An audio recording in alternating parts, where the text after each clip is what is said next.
সারাদিন থেকে কোনো ভিডিও করার সময় পাইছি না। আর এখন একটা জিনিস তোমরা লোকে শেয়ার করি, আমি দোকান থেকে বাসন নিয়ে আইছি, তো বাসনটি দুইটা থেকে দেখবাই মার কত দুঃখ বুঝে, খুব দুঃখ বুঝে।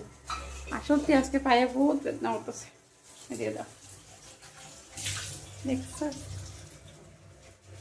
আমার ক্যামেরার মধ্যে সারাদিন দোকানে মোবাইল থাকতে থাকতে যত তেল মশলা আছে সব আমার মোবাইলের মধ্যে, সব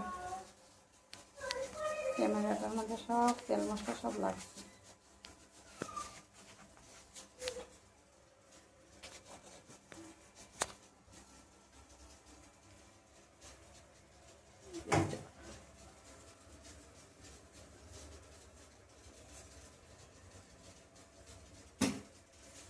এই তো দইয়া লাগবে, চপ চপ করতেছে বাসন।